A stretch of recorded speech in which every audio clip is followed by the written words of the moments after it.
یہ کراچی کی شاہراہ کا منظر تھا۔ وہ ہمیشہ کی طرح آج بھی زرین کو پھپھو کے گھر چھوڑے یونیورسٹی گئی تھی، اور واپسی پہ وہ زرین کو ساتھ لیے واپس گھر جا رہی تھی۔ 2.5 سالہ زرین فرنٹ سیٹ پر بیٹھے ہوئے سو گئی تھی۔ وہ اکثر اس ٹائم سو جاتی تھی۔ ماہی نے ایک نظر مسکرا کر اسے دیکھا، پھر دوبارہ وہ ڈرائیونگ کی طرف متوجہ ہو گئی۔ ماہی کی گریجویشن کا لاسٹ سیمیسٹر چل رہا تھا۔ چونکہ گھر میں کوئی کام نہیں ہوتا تھا، اس لیے وہ زرین کو پھر پھپھو کے گھر چھوڑ جاتی تھی۔ وہاں پھپھو اور ان کی بیٹی زرین کے ساتھ کافی خوش رہتے تھے۔ زرین بھی ان کے ساتھ کافی خوش رہتی تھی۔ اس طرح اس کا ٹائم گزر جاتا تھا۔ وہ کچھ آگے گئی تو دیکھا ایک لڑکی پریشان سی ایک کار کے پاس کھڑی تھی۔ ماہی کو دیکھتے اس نے ہاتھ لہرایا تو ماہی نے گاڑی روک دی۔ کیا ہوا؟ آپ ٹھیک تو ہیں؟ ماہی کے سوال پر اس لڑکی نے اس بات میں سر ہلایا۔ وہ ایکچولی ہماری گاڑی خراب ہو گئی تھی، کیا میری کوئی ہیلپ کر سکتی ہیں؟ وہ میرے شوہر کال پر بات کرتے ہوئے اس طرف گئے تھے، ابھی تک آئے نہیں، بس ان کا انتظار کر رہی ہوں، اوپر سے کار بھی سٹارٹ نہیں ہو رہی۔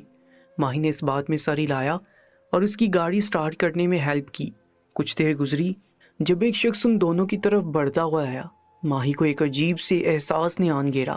اسے لگا جیسے سالوں بعد اس نے ہواؤں میں ایک خوشبو کو محسوس کیا ہو۔ یہ احساس ماہی ایک لمحے کے 1000ویں حصے میں پہچان گئی۔ اس نے ایک جھٹکے سے دائیں طرف اپنا چہرہ موڑا۔ سامنے سے ایک شخص قدم قدم چلتا آ رہا تھا۔ جیسے ہی ماہی کی نظر اس شخص کے چہرے پر گئی، ماہی کو لگا وہ کبھی سانس نہیں لے پائے گی۔ اس نے دنیا میں اس سے زیادہ حسین مرد نہیں دیکھا تھا۔ اسے اپنے ارد گرد سب کچھ ساکت ہوتا محسوس ہوا۔ کوئی حرکت، کچھ بھی محسوس نہیں ہو رہا تھا۔ ماہی کی ساری دنیا رک چکی تھی۔ ماہی کو اپنی آنکھوں پر یقین نہیں آ رہا تھا۔ وہ سالوں بعد اس شخص کو لاکھوں کے مجمع میں پہچان سکتی تھی۔ اس کے ہونٹوں سے سرگوشی نما آواز نکلی، احمد، حسام احمد، ESP حسام احمد۔ وہ زندہ تھا۔ وہ شخص قدم قدم چلتا ان دونوں کی طرف آ رہا تھا۔ اس کی چال آج بھی بالکل ویسی تھی۔ وہ لائٹ پرپل کلر کی شرٹ کے ساتھ بلو جینز میں ملبوس تھا۔ سر کے بال کچھ بڑے ہو چکے تھے جو اب کان کی لوؤں کو چھو رہے تھے۔ کالی آنکھوں پر نظر کا چشمہ لگا رکھا تھا۔ شیو بھی کافی بڑی تھی، جیسے کچھ دنوں سے کی نہ ہو۔ اس شخص کا حلیہ بہت زیادہ بدل گیا تھا، مگر وہ ماہی تھی۔ اس شخص کو سالوں بعد بھی لاکھوں کے مجمع میں اور سنسان سڑک پر کسی بھی حلیے میں پہچان سکتی تھی۔ ماہی کو اپنی آنکھوں پر یقین نہیں آ رہا تھا۔ وہ دیوانوں کی طرح بس اس شخص کو دیکھے جا رہی تھی۔ سالوں بعد کوئی سکون تھا جو ماہی کی آنکھوں میں اترا۔ ماہی کو لگا وہ شاید اب کبھی ہل نہ پائے۔ اسے اپنی آنکھیں بار بار دھندلی ہوتی محسوس ہو رہی تھی۔ وہ بار بار اپنی آنکھوں کو صاف کر کے اس شخص کو دوبارہ دیکھ رہی تھی۔ بالآخر فاصلہ ختم ہوا اور وہ شخص اس کے قریب آ گیا۔ ماہی نے اپنے دل کی کیفیت کو کس طرح قابو کیا تھا صرف وہی جانتی تھی۔ یہ کیسی حقیقت تھی؟ ماہی کو لگا درمیان سے گزرے ماہوں سال غائب ہو گئے ہیں۔ وہ میری جول میں نیلی میکسی میں کھڑی ہے اور وہ شخص نیلے رنگ کے 3 پیس سوٹ میں اس کے سامنے سے چلتا آ رہا ہے۔ ماہی کو اب کی بار منظر بدلتا ہوا محسوس ہوا۔ اب وہ پولیس اسٹیشن میں کھڑی ہے اور وہ شخص اس کے سامنے کھڑا ہے۔ ماہی نے بہت مشکل سے اپنے قدموں کو حرکت دی۔ وہ قدم قدم چلتی اس شخص کی طرف بڑھی۔ ماہی کو اپنے جسم سے جان نکلتی محسوس ہو رہی تھی۔ بالآخر فاصلہ ختم ہوا، وہ شخص کے بہت نزدیک پہنچ گئی۔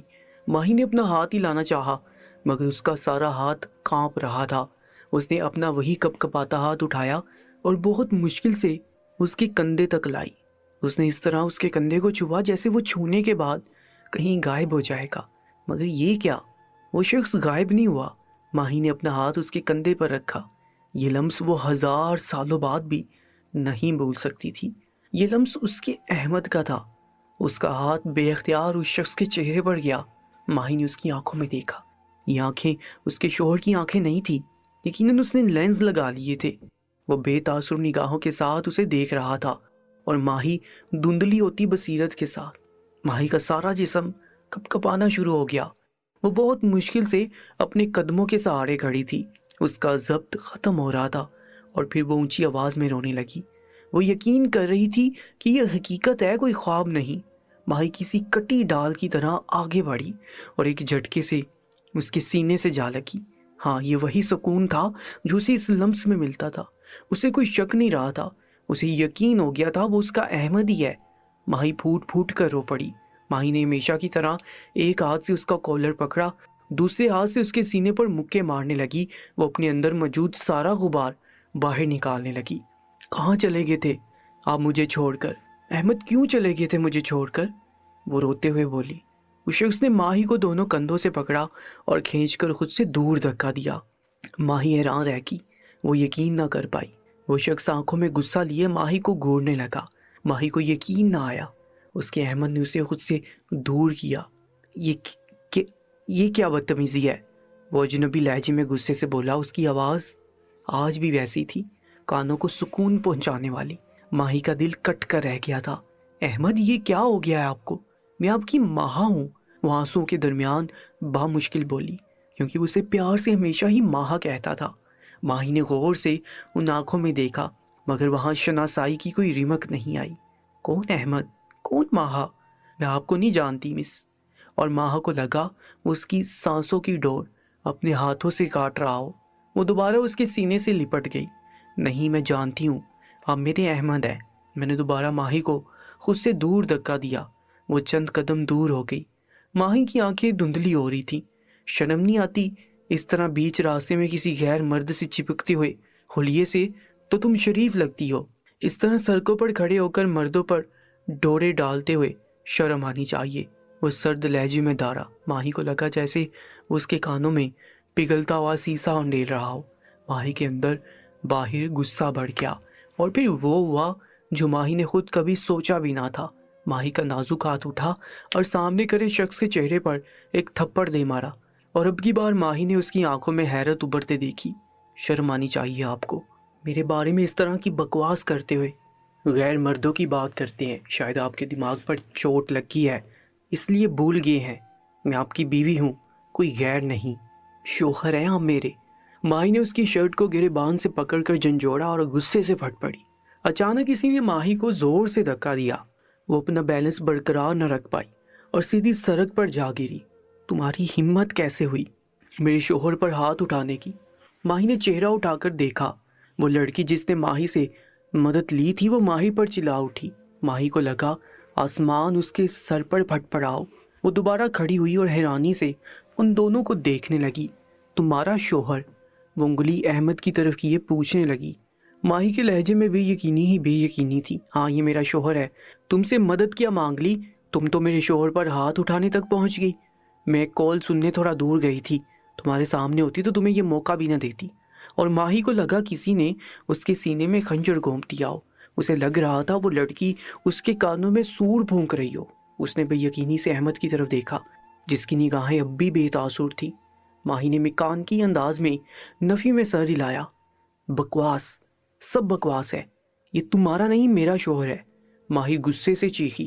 اس نے دوبارہ احمد کو کالر سے پکڑ کر جھنجھوڑا۔ احمد، آخر آپ کچھ بولتے کیوں نہیں؟ بتائیں نا سچ، میں آپ کی بیوی ہوں، آپ کی ماں۔ کہہ دیں یہ عورت جھوٹ بول رہی ہے، آپ صرف میرے ہیں، اپنی ماں کے۔ پلیز سچ بتا دے، میرا دل پھٹ جائے گا۔ اس شخص نے اپنے دونوں ہاتھوں سے ماہی کے ہاتھ اپنی کالر سے ہٹائے اور اسے دوبارہ دھکا دینے والے انداز میں خود سے دور کیا۔ میں حارث شیرازی ہوں، کوئی حسام احمد نہیں، اور نہ ہی میں کسی ماہا کو جانتا ہوں۔ دور رہو مجھ سے، میں صرف اپنی بیوی کا وفادار ہوں۔ میری صرف ایک بیوی ہے جو اس وقت میرے سامنے کھڑی ہے۔ عجیب پاگل پن ہے، وہ جھنجھلا کر بولا، اور ماہی پر حیرتوں کے پہاڑ ٹوٹ پڑے۔ ماہی کو لگا جیسے وہ آسمان سے زمین پر لا کر پٹخ دی گئی ہو۔ وہ پاش پاش ہو گئی۔ اتنا بڑا دھوکہ! وہ شخص اس کی آنکھوں میں آنکھیں ڈالے جھوٹ بول رہا تھا۔ ماہی کو لگا جیسے وہ اسے موت کا پروانہ سنا رہا ہو۔ یہ وہ شخص نہیں تھا جس نے سارے خاندان کے خلاف جا کر ماہی سے شادی کی تھی۔ یہ شخص تو آج اسے پہچاننے سے انکار کر چکا تھا۔ یہ وہ احمد نہیں تھا جس کے ساتھ ماہی نے 1 سال گزارا تھا۔ اس شخص کا لہجہ بہت بدل گیا تھا۔ یہ تو کوئی اور ہی شخص تھا۔ ماہی کا دل ٹوٹ کر ریزہ ریزہ ہو گیا۔ اس کے سارے الفاظ ختم ہو گئے۔ آسمان پر بادل اتنی زور سے گرجے جیسے یہ جھوٹ برداشت نہ کر پائے ہوں۔ ماہی پتھر ہوتی اس شخص کو حیرانی سے دیکھتی رہی۔ وہ شخص دوسری شادی کر چکا تھا، ماہی نے کبھی خواب میں بھی نہیں سوچا تھا کہ وہ اسے چھوڑ کسی دوسری لڑکی سے شادی کر لے گا۔ آنسو آنکھوں کی بار توڑ کر گالوں پر بہتے گئے، اسے سانس لینے میں دشواری ہونے لگی۔ دھوکا، اتنا بڑا دھوکا! وہ روتی ہوئی نفی میں سر ہلانے لگی۔ وہ دونوں جو اسے دیکھ رہے تھے سر جھٹکتے ہوئے گاڑی کی طرف بڑھ گئے اور ماہی پورے قد سے زمین بوس ہوئی۔ وہ دونوں ہاتھ سڑک پر مارتی ہوئی بچوں کی طرح پھوٹ پھوٹ کر رو پڑی۔ نہیں، آپ میرے ساتھ ایسا نہیں کر سکتے احمد، آپ کیسے مجھے دھوکا دے کر کسی اور کے ہو سکتے ہیں؟ میں جانتی ہوں آپ ہی احمد ہیں، وہ پاگلوں کی طرح چیخی۔ ان دونوں نے آخری نظر اسے دیکھا اور گاڑی سڑک پر بگا کر یہ جا وہ جا، اور ماہی کو منظر بدلتے ہوئے محسوس ہوئے۔ اسے پولیس اسٹیشن میں روتے ہوئے چھوڑ کر جا رہا تھا اور ایک بار پھر اسے روتا بلکتا ہوا چھوڑ کر چلا گیا۔ وہ ہمیشہ اسے چھوڑ کر چلا جاتا تھا۔ اس کے لیے ماہی کو چھوڑنا آسان تھا۔ آج وہ ماہی کی سانسوں کی ڈھونڈ کو اپنے ہاتھوں سے کاٹ کر گیا تھا۔ وہ سنسان سڑک پر چیخ چیخ کر روتی رہ گئی۔ دیکھتے دیکھتے آسمان برسنا شروع ہو گیا۔ آسمان بھی اس کے غم میں رو پڑا۔ وہ وہیں سڑک پر گری بھیگتی ہوئی روتی گئی۔ اب تو بارش کا پانی اس کے چہرے پر پڑ رہا تھا جس نے ماہی کے آنسو چھپا دیے۔ سنسان سڑک پر اس کی چیخو پکار دور دور تک جا رہی تھی مگر کوئی سننے والا نہ تھا۔ حسام احمد اور ماہی دونوں کزنز تھے۔ وہ چچا اور تایا زاد تھے۔ حسام کی ماں اس کی شادی اپنی بانجی سے کرنا چاہتی تھی مگر وہ ماہی سے محبت کرتا تھا، اس لیے سارے خاندان کے خلاف جا کر اس نے ماہی سے شادی کی۔ اس کے بعد اس کی ماں ناراض ہو گئی، اس لیے وہ لاہور سے کراچی آ گیا کیونکہ اس کا یہاں پر تبادلہ ہو گیا تھا۔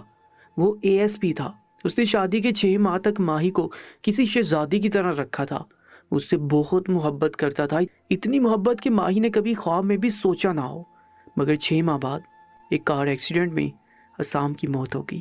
کیونکہ وہ شہر کا ASP تھا اس لیے اس کے دشمنوں نے اسے ایک کیس میں پھنسانے کی کوشش کی۔ اس دن اس کی کورٹ میں سنوائی تھی۔ ماہی اس دن پولیس اسٹیشن میں اس کے کیبن میں موجود تھی اور بہت رو رہی تھی۔ وہ ماہی کو حوصلہ دیے پولیس اسٹیشن سے باہر نکل گیا۔ اس کے بعد راستے میں ہی ان کی گاڑی پر حملہ کیے جلا ڈالا گیا۔ وہ دن گیا اور آج کا دن پورے 3 سالوں بعد آج اسے ماہی نے دیکھا تھا۔ حسام کی موت کے بعد اسے پتہ چلا تھا کہ وہ ماں بننے والی تھی۔ یہ جان کر وہ بہت روئی تھی۔ اس نے پاگلوں کی طرح حسام سے محبت کی تھی۔ اس کے جانے کا غم اسے زندگی سے بہت دور لے گیا تھا کیونکہ اسی شہر میں حسام اور ماہی کی پھپھو بھی رہتی تھی، اس لیے انہوں نے ماہی کو سنبھالا۔ انہوں نے بہت سمجھایا کہ اب اسے اپنے اور اپنے بچے کا خود ہی خیال رکھنا ہے۔ پھپھو کے سمجھانے پر اس نے یونیورسٹی جوائن کر لی۔ وہ پہلے بھی پڑھ رہی تھی مگر حسام کی موت کے 6 مہینے بعد جا کر اس نے دوبارہ اپنی پڑھائی کنٹینیو کی تھی۔ پھر جب اس کی زندگی میں زرین آئی تو وہ اس دن پھوٹ پھوٹ کر روئی۔ حسام احمد کی کمی کا شدت سے احساس ہوا۔ اس نے اپنی ذات کو زرین تک ہی محدود کر لیا۔ اس کے احمد کی پرچھائی تھی، اس لیے ماہی کو اپنی بیٹی سے بہت محبت تھی مگر آج اسے سمجھ نہیں آ رہی تھی اسے حسام کے زندہ ہونے کی خوشی منانی چاہیے یا پھر اس بات پر ماتم کرے کہ اسے دھوکہ دے کر کسی اور سے شادی کر چکا ہے۔ وہ نہیں جانتی کہ وہ کتنے گھنٹے وہاں بیٹھی روتی رہی۔ اس شخص کا دھوکہ دماغ پروسیس نہیں کر پا رہا تھا۔ اچانک اسے اپنی بیٹی یاد آئی اور اب اپنے سن جسم کو حرکت دیتی ہوئی اٹھی اور خود کو گھسیٹتی ہوئی گاڑی تک لائی۔ ماہی پوری بارش میں بھیگ چکی تھی۔ اس نے دیکھا زرین سو رہی تھی۔ اس نے بے ساختہ شکر کا سانس لیا۔ اس کی زندگی میں جو طوفان آیا اس کی بیٹی اس سے بے خبر ہی رہی۔ وہ گاڑی میں آ کر بیٹھی، ایک نظر اپنی معصوم بچی کے چہرے کو دیکھا۔ اس کے نئے نقش بالکل احمد جیسے تھے۔ اس کا باپ اس کی زندگی میں کہیں نہیں تھا۔ وہ جو کل تک اپنی بیٹی کو کہتی آئی تھی کہ اس کا باپ مشن پر گیا ہے، بہت جلد واپس آ جائے گا، اب وہ اپنی بیٹی کو کیسے یہ بتائے گی کہ اس کا باپ اس کی ماں کو اس حالت میں چھوڑ کر گیا تھا؟ جب ایک بیوی کو سب سے زیادہ اپنے شوہر کی ضرورت ہوتی ہے، اسے یاد آیا وہ ان 3 سالوں میں اس شخص کی جدائی میں کتنا روئی تھی۔ آج وہ شخص زندہ اس کے سامنے کھڑا تھا مگر وہ کسی اور کا ہو گیا اور ماہی انجان بنی، خالی ہاتھ رہ گئی۔ ماہی کا سارا جسم کانپ رہا تھا۔ اس نے اپنے دونوں ہاتھ منہ پر رکھ کر اپنی ہچکیوں کا گلا گھونٹا۔ وہ جس شخص سے زندگی کے 24 سال عشق کرتی آئی تھی، آج اس شخص نے ماہی کو زندہ درگور کر دیا تھا۔ ہاں، یہی سچ تھا۔ 24 سالہ ماہی نے اپنی زندگی میں بچپن سے ہی حسام احمد سے محبت کی تھی، بلکہ محبت نہیں، وہ تو اس سے عشق کرتی آئی تھی اور یہ بات حسام بہت اچھے سے جانتا تھا۔ کہ وہ اس کے عشق میں کس حد تک پاگل ہے۔ وہ بے آواز روتی رہی۔ باہر بارش زور و شور سے برس رہی تھی۔ جب تک اسے معلوم تھا کہ اس کا شوہر اس دنیا میں نہیں رہا تب رونا آسان لگتا تھا، مگر اس کے زندہ ہوتے ہوئے وہ کیسے اسے مردہ سمجھ کر روئے۔ وہ آج ماہی کو اپنی زندگی سے نکال باہر پھینک چکا تھا۔ کیا وہ ساری زندگی یہ سمجھ کر آنسو بہاتی رہے گی کہ وہ شخص ان دونوں ماں بیٹی کے لیے مر چکا ہے، یا پھر وہ سچ کی تلاش میں جائے گی؟ اسے سچ جاننا چاہیے، آخر کیوں احمد نے ایسا کیا۔ کافی دیر کے بعد اس نے اپنے ہاتھوں کو حرکت دی اور گاڑی سٹارٹ کی۔ اس کا دماغ اس وقت سن ہو چکا تھا۔ اس کی گاڑی رہائشی بلڈنگ میں داخل ہوئی، زرین کو اپنی باہوں میں اٹھائے وہ مطلوبہ فلیٹ تک آئی، دروازہ کھولا۔ کمرے میں داخل ہونے کے بعد زرین کو بیڈ پر لٹا کر اس پر بلینکٹ دیا اور خود اپنے کپڑے کبرڈ سے نکالنے کے بعد گرم پانی سے شاور لینے کی نیت سے وہ واش روم کی جانب چل پڑی۔ کراچی شہر پر اگلا دن اتر چکا تھا۔ وہ زرین کو پھوپھو کے گھر چھوڑے ایک بار پھر سچ کی تلاش میں چل پڑی۔ وہ سیدھی پولیس اسٹیشن میں گئی۔ یہی وہ جگہ تھی جہاں وہ آخری بار حسام سے ملی تھی۔ حسام کے جونیئرز نے مشورہ دیا کہ پہلے وہ حسام کا ڈیتھ سرٹیفکیٹ لے کر آئے، انہیں پہلے اس ڈاکٹر سے ملنا چاہیے۔ اگر حسام زندہ تھا تو پھر وہ ڈاکٹر سچ جانتا ہوگا۔ آخر اس نے کیسے حسام کا نقلی ڈیتھ سرٹیفکیٹ بنا دیا؟ ماہی نے اس بات میں سر ہلایا اور جلدی سے واپس گھر کی جانب بھاگی۔ اسے اب حسام احمد کا ڈیتھ سرٹیفکیٹ لے کر آنا تھا۔ آدھے گھنٹے بعد اس کی گاڑی پارکنگ میں آ کر رکی۔ اس کے ہر عمل میں بےتابی تھی۔ وہ گاڑی لاک کرتی لفٹ کی طرف بھاگی۔ لفٹ بند ہونے والی تھی جب اندر سے کسی مردانہ ہاتھ نے لفٹ کو بند ہونے سے روکا۔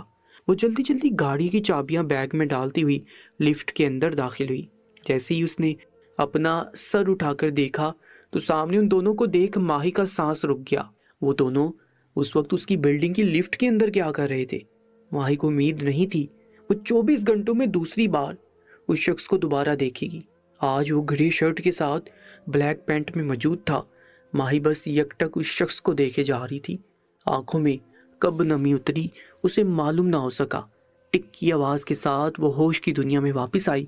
لفٹ اس کے فلور پر آ کر رک چکی تھی۔ وہ شخص تب سے موبائل میں گم تھا۔ ان دونوں میں سے کسی نے ماہی کو نہیں دیکھا، مگر ماہی دونوں کو دیکھ چکی تھی۔ لفٹ کے دروازے کھلے اور ماہی کی نظریں ویسے اس شخص کے چہرے پر ساکت رہی۔ لفٹ کے دروازے کھلنے کی وجہ سے اس شخص نے چہرہ اٹھا کر دیکھا تو کالی آنکھیں ہلکی بوڑھی آنکھوں سے ٹکرائیں۔ اس کی آنکھوں میں شناسائی کی ہلکی سی بھی رمق نہیں تھی۔ ماہی کے دل میں کرچیاں چبھ گئی۔ کچھ پل وہ شخص ماہی کی طرف دیکھتا رہا اور پھر اپنے ساتھ موجود اس لڑکی سے گویا ہوا۔ تمہیں سارے شہر میں صرف یہی بلڈنگ ملی تھی رہنے کے لیے؟ وہ جو اپنے موبائل میں گم تھی، حارث کی آواز پر سر اٹھا کر دیکھا۔ کیوں، اس بلڈنگ میں کیا حرج ہے؟ یہ شہر کی سب سے اچھی بلڈنگ ہے۔ اتنا کہتے ساتھ ثانیہ نے اپنا چہرہ موڑا تو سامنے ماہی کو کھڑی دیکھ حیران ہوئی۔ ہیلو مس، تم کہیں ہمارا پیچھا تو نہیں کر رہی؟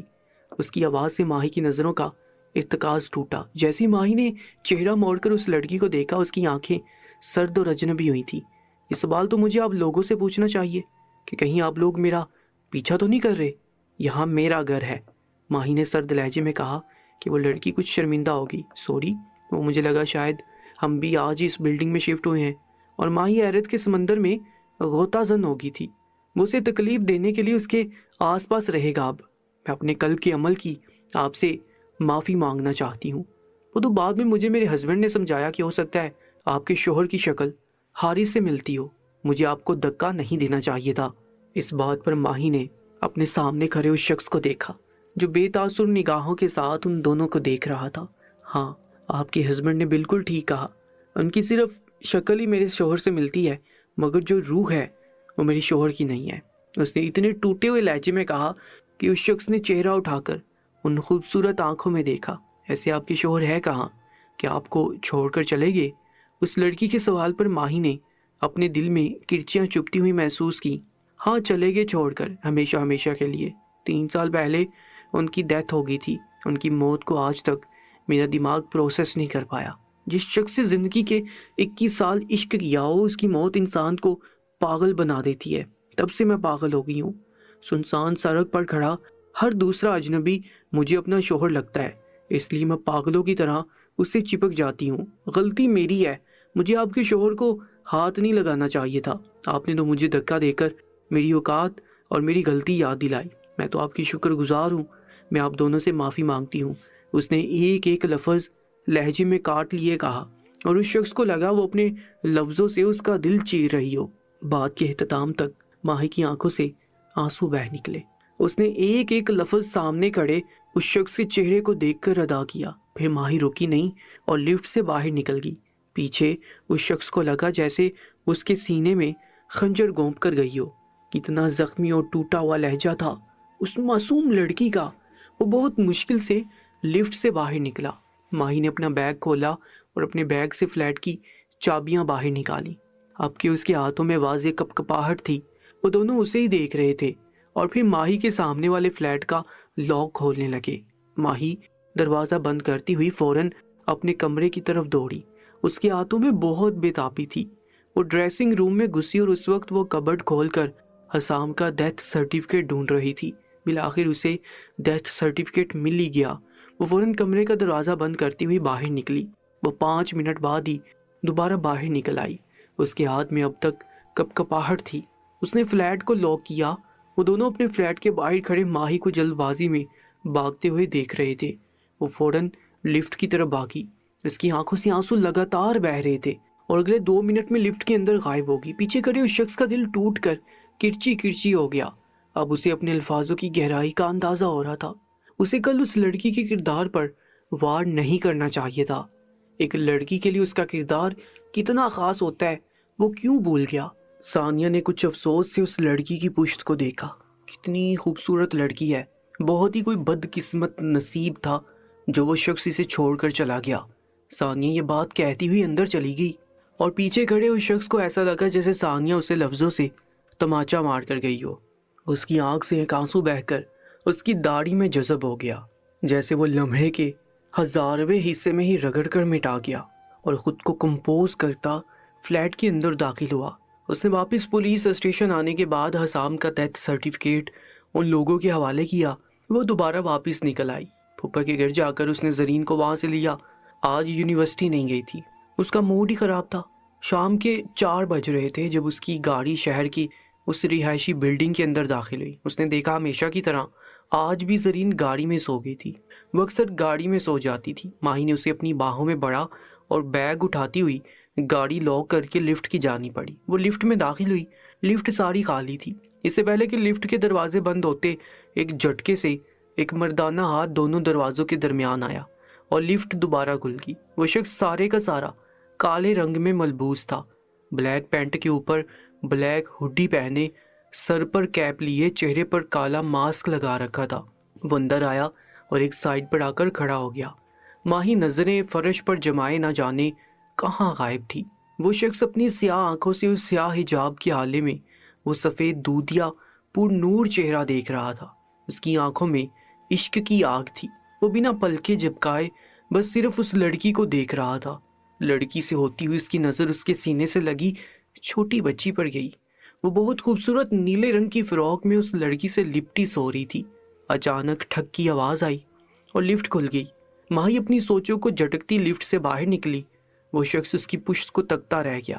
وہ اس قدر اپنی سوچوں میں گم ہوئی تھی کہ اس نے ایک بار بھی محسوس نہیں کیا کہ لفٹ میں کوئی آدمی کھڑا تھا۔ ماہی نے اپنے ایک ہاتھ سے بیگ کی زپ کھولی، چابیاں باہر نکالی اور فلیٹ کا دروازہ کھولتی ہوئی اندر داخل ہوگی۔ جب تک ماہی راہداری سے غائب نہیں ہوئی وہ شخص لفٹ کے اندر ہی کھڑا رہا۔ ماہی کے فلیٹ کے اندر جانے کے بعد وہ لفٹ سے باہر نکلا اور قدم قدم چلتا فلیٹ کے دروازے کے سامنے آ رکا، جس کے اوپر بہت خوبصورت الفاظ میں ایک تختی لکھی تھی، حسام احمد۔ اس نے کچھ حسرت سے اس تختی اور بند دروازے کو دیکھا اور سامنے والے فلیٹ میں داخل ہو گیا۔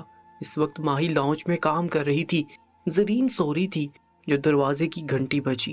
ماہی اپنا دوپٹہ ٹھیک کرتی ہوئی دروازے کی طرف بڑھی۔ اس نے جیسے دروازہ کھولا سامنے وہی لڑکی کھڑی تھی جو خود کو احمد کی بیوی کہہ رہی تھی۔ ماہی کی آنکھوں میں حیرت دیکھ وہ گویا ہوئی، ہیلو، ہم پہلے تو مل ہی چکے ہیں، ویسے میرا نام ثانیہ ہے، آپ کے سامنے والے فلیٹ میں رہتی ہوں۔ وہ اصل میں مجھے اپنے کچن میں سوئی گیس کا کنیکشن نہیں مل رہا تھا، تو میں نے سوچا آپ کی کچن کا دیکھ لوں، پھر مجھے سمجھ آ جائے گی، یہاں سارے کچن ایک جیسے ہیں۔ ماہی کچھ اضطرابی کیفیت کا شکار ہوئی۔ وہ امید بڑی نظروں سے ماہی کو دیکھ رہی تھی۔ اگر احمد شادی کر چکا تھا، اس میں غلطی سامنے کھڑی اس لڑکی کی نہیں تھی، اس میں غلطی اس کے اپنے شوہر کی تھی۔ ماہی سائیڈ ہوئی، وہ اندر آ گئی۔ ماہی نے دروازہ بند کر دیا اور اس کے لیے کچن میں چلی گئی۔ اس نے اچھے سے سارا کنیکشن سمجھ لیا، پھر ماہی کا شکریہ ادا کرتی ہوئی واپس دروازے تک آئی۔ اچانک اس کی نظر لانچ کی دیوار پر لگی تصویر پر پڑی۔ وہ ساکت رہ گئی، وہ بہت غور سے اس تصویر کو دیکھ رہی تھی۔ تو یہ ہے آپ کے شوہر؟ ماہی نے اس کی بات سن کر اسبات میں سر ہلا دیا۔ ہاں، یہ واقعی حارث جیسے ہیں۔ اتنا کہتے ساتھ وہ لڑکی باہر نکل گئی، مگر اس کے چہرے پر واضح غصہ تھا۔ 2 دن مزید گزر گئے۔ وہ اس وقت کمرے میں بیٹھی تھی اور اس کے پاس ہی نیچے قالین پر بیٹھ کر زرین کھلونوں کے ساتھ کھیل رہی تھی جو ماہی کا موبائل فون بجا۔ اس نے کال ریسیو کر کے فون کان سے لگایا۔ دوسری طرف سعد تھا جو حسام کے ساتھ پولیس اسٹیشن میں کام کیا کرتا تھا۔ ہم نے پتہ کیا ہے وہ ڈاکٹر تو 2 سال پہلے مر چکا ہے۔ وہ ہمیں سچ تک پہنچا سکتا تھا، مگر اب وہی نہیں رہا۔ ہمیں اب کوئی دوسرا طریقہ اختیار کرنا ہوگا سچ جاننے کے لیے۔ ماہی کا دل یکایک تکلیف سے بھر گیا۔ ایک امید کی کرن تھی، وہ بھی ختم ہو گئی۔ اس نے رسمی گفتگو کے بعد فون رکھ دیا۔ کچھ ہی دیر گزری جو مین دروازے کی گھنٹی بجی۔ وہ ایک نظر زرین پر ڈال کر دروازے کی طرف گئی۔ دروازہ کھولا تو سامنے وہ دونوں کھڑے تھے۔ ماہی سمجھ نہ سکی وہ دونوں اس کے گھر میں کیا کر رہے تھے۔ کیا میں 2 منٹ کے لیے اندر آ سکتی ہوں؟ میں نے اپنے شوہر کو کچھ دکھانا ہے۔ ماہی سمجھ نہ سکی وہ کیا کرنا چاہ رہی تھی۔ وہ کچھ جھجکتی ہوئی سائڈ پر ہو گئی۔ ثانیہ کافی غصے میں لگ رہی تھی۔ وہ حارث کو بازو سے پکڑتی ہوئی لائی اور لانچ کی دیوار کے سامنے لا کر کھڑا کر دیا۔ دیکھو غور سے اسے، ہو تمہارے جیسا۔ یہ شخص کون ہے؟ وہ سرد لہجے میں داری۔ اس نے ثانیہ سے اپنا بازو ایک جھٹکے میں چھڑوایا اور غور سے اس تصویر کی طرف دیکھنے لگا۔ میں نے کہا میں نہیں جانتا یہ کون ہے، جو کوئی بھی ہے، مگر میں نہیں ہوں۔ مقابل کی بات ثانیہ کے سر پر لگی اور تلوں پر بجھی۔ جھوٹ، تم جھوٹ بول رہے ہو، یہ تم ہی ہو، غور سے دیکھو۔ مہندی نہیں ہوں حارث، مجھے سب نظر آتا ہے۔ اس دن یہ لڑکی کس طرح روتی ہوئی کہہ رہی تھی تم اس کے شوہر ہو، بولو کتنی شادیاں کر رکھی ہیں۔ اس نے حارث کو گریبان سے پکڑا۔ ان دونوں کو لڑتا دیکھ ماہی پریشان ہو گئی۔ وہ تو ایک دوسرے کا خون پینے تک پہنچ گئے تھے۔ حارث نے ایک جھٹکے سے اس کے دونوں بازو اپنے گریبان سے دور کیے۔ تمہارا دماغ خراب ہو گیا ہے، میں کہہ رہا ہوں یہ میں نہیں ہوں، اور میں نے کوئی دوسری شادی نہیں کی۔ اب کی بار وہ بھی غصے سے بولا۔ ثانیہ کی آنکھیں غصے اور وحشت سے لال ہو گئی۔ اچھا تو تم نہیں ہو، تم اس لڑکی کے کچھ نہیں لگتے۔ ٹھیک ہے، میں نے مان لیا۔ اتنا کہتے ساتھ اس نے ایک جھٹکے سے تصویر دیوار سے اتاری اور اسے اپنی پوری قوت سے لانچ کے فرش پر دے مارا، اور ماہی کو لگا جیسے کسی نے اس کے سینے میں خنجر گھونپ دیا۔ اس کی چیخ نکلی اور دیوانہ وار آگے بڑھی۔ اس تصویر کو نیچے سے اٹھایا۔ تم لوگوں کی ہمت کیسی ہوئی اس تصویر کو نیچے پھینکنے کی؟ نہیں ہے یہ شخص میرا شوہر، یہ شخص تمہارا شوہر ہی ہو سکتا ہے۔ تم لوگوں کی ہمت کیسے ہوئی میرے گھر میں گھس کر میرے شوہر کی تصویر کو نقصان پہنچانے کی؟ ماہی غصے سے چیخ پڑی۔ وہ دونوں اپنا غصہ بھول کر ماہی کی طرف متوجہ ہو گئے۔ ماہی نے تصویر پکڑی، اس کا سارا فریم ٹوٹ گیا تھا۔ ماہی نے اپنے ہاتھوں سے اس کے اوپر سے کانچ اتارے، اور کانچ اتارتے ہوئے ماہی کا دایاں ہاتھ کانچ کے ساتھ کٹ گیا۔ اس کے ہاتھ سے خون نکل کر تصویر پر گرنے لگا۔ دفع ہو جاؤ، نکل جاؤ میرے گھر سے، میں تم لوگوں کی شکل نہیں دیکھنا چاہتی۔ یہ دھوکے باز شوہر تمہیں مبارک ہو، بخش دو میری زندگی۔ وہ تصویر کو سینے سے لگائے پھوٹ پھوٹ کر رو پڑی، اور وہ شخص آنکھوں میں تکلیف کی کرچیاں لیے ماہی کو دیکھتا رہ گیا۔ وہ دونوں کچھ شرمندہ ہو کر ماہی کو دیکھ رہے تھے، اور ماہی بچوں کی طرح تصویر کو سینے سے لگائے پھوٹ پھوٹ کر رو پڑی۔ اس کے ہاتھ سے خون بہہ رہا تھا، اس کا ہاتھ کافی زیادہ کٹ گیا تھا، مگر ماہی کو اس وقت اپنے ہاتھ کی کوئی تکلیف محسوس نہیں ہو رہی تھی، اور اس شخص سے برداشت نہیں ہو رہا تھا۔ اس کا بس نہ چلا وہ ماہی کا ہاتھ پکڑ کر اس کا خون بند کرتے۔ اچانک ثانیہ کو اپنے ہاتھ پر کچھ تکلیف محسوس ہوئی۔ اس نے نیچے دیکھا تو زرین لال ببو کا چہرہ لیے ثانیہ کو غصے سے گھور رہی تھی۔ اس نے ثانیہ کے ہاتھ پر اپنے نازک دانت گاڑ دیے، پھر اس نے اپنے دونوں ہاتھوں سے ثانیہ کو مارنا شروع کر دیا۔ وہ دونوں حیرت زدہ اس بچی کو دیکھ رہے تھے۔ پتہ نہیں شور سن کر وہ کس ٹائم کمرے سے نکلی اور باہر آئی۔ دندی آنٹی، میری ہیل کو مالا، میری جان کو للایا، میں مالوں دی، میری پلنشش کو ہٹ کیا۔ گندی آنٹی، میری ماں کو مارا، میری جان کو رلایا، میں ماروں گی، میری پرنسس کو ہرٹ کیا، اس کی سفید دودھیا رنگت غصے سے سرخ پڑ گئی اور وہ دونوں ساکت رہ گئے۔ کچھ پلوں بعد وہ شخص گھٹنوں کے بل بیٹھا اور بچی کو پکڑ کر اپنی باہوں میں بھرنا چاہا، مگر وہ اس کی باہوں سے خود کو آزاد کروا کر دور ہو گئی۔ دور رہو، آپ ہمارے احمد نہیں ہو، وہ غصے سے چیخی اور اس شخص کو لگا وہ دوبارہ اپنے قدموں پر کھڑا نہیں ہو پائے گا۔ اس کا دل ٹکڑے ٹکڑے ہو گیا۔ وہ واپس ماہی کی طرف گئی اور اس کی جولی میں چڑھ کے کھڑی ہو گئی۔ اب وہ اپنے ننھے ننھے ہاتھوں سے ماہی کے آنسو صاف کر رہی تھی۔ میری جان، لو مت، میں ہوں نا آپ کے پاس، ہم فوٹو نہیں لے آئیں گے۔ ماہی نے تصویر کو چھوڑ اسے اپنے سینے میں بھینچا اور ان دونوں کو ایک نظر دیکھا۔ وہ ایک نظر بہت زخمی تھی۔ وہ شخص کٹ کر رہ گیا۔ ماہی نے ہاتھ سے ان دونوں کو باہر نکل جانے کا اشارہ کیا۔ وہ اپنی بیٹی کے سامنے چیخ چلا نہیں سکتی تھی۔ وہ خاموشی سے اپنا ٹوٹا دل لیتا دروازے کی طرف پلٹ گیا۔ ثانیہ بھی شرمندہ ہوتی دروازے کی طرف چلی گئی۔ ماہی نے بہت مشکلوں سے اپنی ہچکیوں کا گلا گھونٹا۔ اب وہ اس کا ہاتھ دیکھ رہی تھی۔ ماما ہائی، درد، دوائی۔ وہ ماہی کی جولی سے باہر نکلی اور اب وہ لاؤنج میں موجود دراز کھول کر اس میں سے بہت مشکل سے فرسٹ ایڈ باکس نکال کر لائی۔ ماما دائی۔ ماہی نے اپنے آنسو صاف کیے اور اسے اٹھا کر صوفے پر بٹھایا اور اپنا ہاتھ بیسن کے نیچے کر کے کھڑی ہوگی۔ اس کے ہاتھ سے خون دھار کی صورت بہہ رہا تھا۔ ماہی نے بہت مشکلوں سے اپنے آنسوؤں پر قابو پایا۔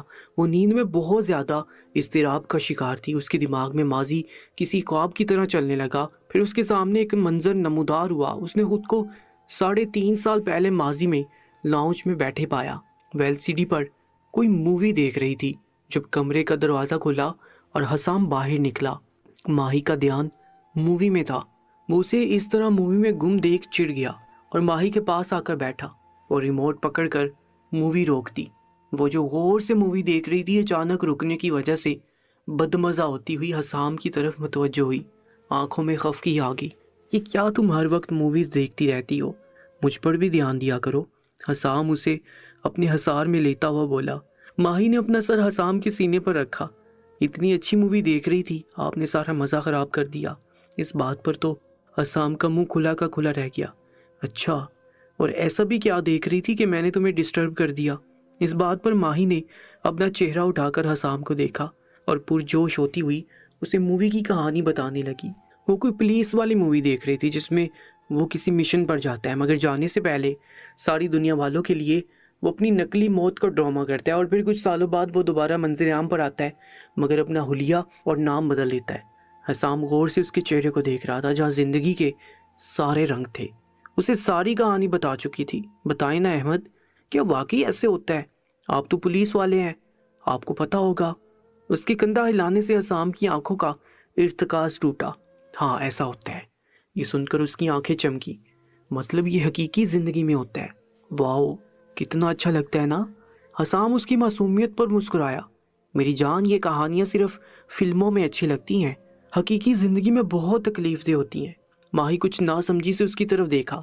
ساری دنیا والوں کے لیے مرنا اور پھر ایک نئی پہچان کے ساتھ اپنی عزت رشتوں سے دور رہ کر جینا بہت مشکل ہوتا ہے۔ انسان کی شناخت مٹ جاتی ہے۔ حسام بہت سنجیدہ تھا۔ ماہی نے کچھ الجھن سے اس کی طرف دیکھا۔ تو وہ اپنے پیاروں کو بتا بھی تو سکتا ہے کہ وہ ایک مشن پر ہے اور اپنی پہچان بدل کر رہے گا۔ حسام دوبارہ مسکرایا، مگر اس بار اس کی مسکراہٹ میں تکلیف تھی۔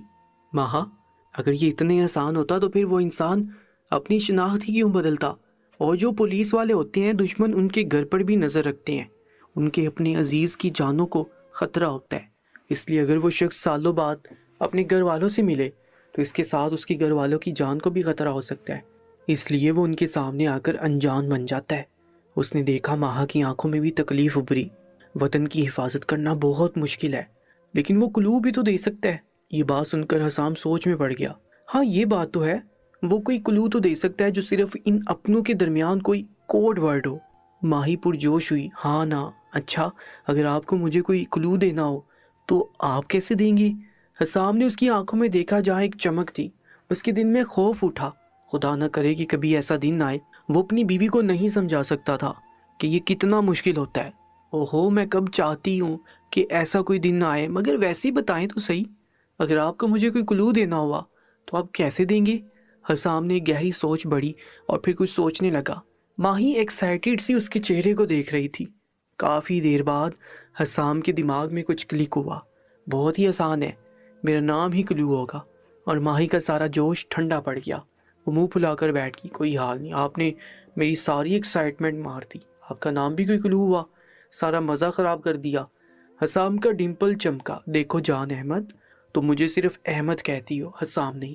تو اگر کل کو ایسا کچھ ہو کہ مجھے تمہارے سامنے انجان بننا ہو اور میرے آس پاس کوئی ایسا شخص ہو جس کے سامنے مجھے تم سے اپنا رشتہ چھپانا ہو، تو میں اپنا نام ہی کلو دوں گا۔ ماہی نے سوالیہ نظروں سے اسے دیکھا۔ تو مجھے احمد کہو گی اور میں کہہ دوں گا کہ میں حسام احمد نہیں ہوں، اور اس ساری بات میں مین کوڈ ورڈ حسام احمد ہے۔ جب تم مجھے حسام کہو گی میں نہیں، تو بتاؤ مجھے کیسے پتا چلے گا میں حسام ہوں؟ بس تم سمجھ جانا کہ میں تمہیں وہ کلو دے رہا ہوں، اور تمہارے آس پاس خطرہ ہے، اس لیے میں انجان بن جاؤں گا۔ یہ بات سن کر ماہی کی آنکھوں کی چمک واپس آ گئی اور اس نے خوشی خوشی سر اس بات میں ہلایا۔ ٹھیک ہے، میں فوراً سمجھ جاؤں گی کہ آپ میرے احمد ہیں۔ وہ اس کے گلے لگتی ہوئی بولی، بالکل، میں صرف اور صرف اپنی ماہا کا احمد ہوں اور رہوں گا۔ اس کے گرد اپنا حصار مضبوط کر گیا۔ پھر دیکھتے دیکھتے خواب کے مناظر بدل گئے۔ اب وہ سنسان سڑک پر کھڑی اس شخص کا گریبان پکڑ کر چیخ رہی تھی، احمد یہ کیا ہو گیا آپ کو؟ میں آپ کی ماہا ہوں۔ اس شخص نے غصے سے ماہی کے ہاتھ جھٹک دیے۔ میں حارث شیرازی کوئی حسام احمد نہیں، اور نہ ہی میں کسی ماہا کو جانتا ہوں۔ دور رہو مجھ سے، میں صرف اپنی بیوی کا وفادار ہوں۔ میری صرف ایک بیوی ہے جو اس وقت میرے سامنے کھڑی ہے۔ ماہی کا سارا جسم پسینے سے شرابور ہو گیا۔ اس کی آنکھ ایک جھٹکے سے کھلی اور وہ اٹھ کر بیٹھ گئی۔ اس کا سانس ٹھیک سے نہیں آ رہا تھا۔ اس نے اپنا سانس درست کیا۔ اس کی نظر سارے کمرے میں گھومی تو اسے یاد آیا وہ اپنے گھر میں اپنے کمرے میں سو رہی تھی۔ اس کی نظر بائیں طرف گئی جہاں اس کی بیٹی سو رہی تھی۔ اس کے دماغ میں بار بار وہ باتیں گونج رہی تھی۔ ایک لمحے میں ماہی کے ذہن میں جھماکا سا ہوا۔ ماہی کی ساری دنیا رک گئی۔ اس کے ہاتھ ڈھیلے پڑ گئے اور اس کی آنکھیں پوری پھیل گئیں۔ وہ حیران رہ گئی۔ اسے لگ رہا تھا وہ اگلی سانس نہیں لے پائے گی۔ اس کا دماغ پروسیس کر چکا تھا۔ اسے اچھے سے یاد تھا اس نے ایک بار بھی اس شخص کو حسام نہیں کہا تھا۔ پھر اس شخص نے حسام کیوں بولا؟ او خدا! ماہی کی آنکھوں میں فرتے جذبات سے آنسو بہہ نکلے۔ اس کے دونوں ہاتھ بے ساختہ اس کے ہونٹوں کی طرف گئے۔ وہ پہچان گئی تھی، اس کا احمد ہی تھا، اسے کلو دے رہا تھا۔ وہ کتنی نا سمجھ تھی، وہ سمجھ کیوں نہ سکی؟ حسام نے کہا تھا اس کی صرف ایک بیوی ہے اور اس کے سامنے کھڑی ہے، اور اس سنسان سڑک پر حسام کے سامنے کھڑی وہ لڑکی کوئی اور نہیں، ماہی خود تھی۔ ثانیہ تو اس کی دائیں طرف کھڑی تھی۔ ماہی کو لگا جیسے کسی نے اس کے اندر روح پھونک دی ہو۔ وہ ثانیہ کے سامنے انجان بن گیا۔ ماہی کی ہچکیاں بن گئی۔ اسے پولیس اسٹیشن کے اس کیبن میں اپنے سامنے گھٹنوں کے بل بیٹھے حسام کی باتیں یاد آئیں۔ میری جان بات کو سمجھو، میں یہاں سے جا رہا ہوں، تمہارے دل سے نہیں۔ میں صرف تمہارا ہوں، اور تمہارے علاوہ میری زندگی میں کوئی اور عورت نہیں آ سکتی، یہ بات کبھی بھولنا مت۔ اور ماہی پھوٹ پھوٹ کر رو پڑی۔ وہ یہ بات کیسے بھول گئی کہ حسام احمد کی زندگی میں آنے والی پہلی اور آخری عورت صرف وہی تھی۔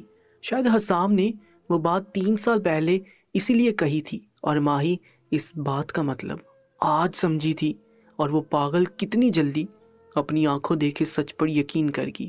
وہ ایک جھٹکے سے کمبل پھینکتے ہوئے واش روم میں بھاگی۔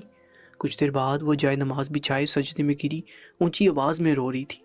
اس نے اپنے دونوں ہاتھ اٹھائے، دائیں ہاتھ پر ابھی تک پٹی بندھی تھی۔ اللہ تعالیٰ کا شکر ادا کرنے کے لیے اس کے پاس الفاظ نہیں تھے۔ وہ بس پھوٹ پھوٹ کر روتی رہی۔ اللہ پاک نے اس کی دعائیں سن لی تھی۔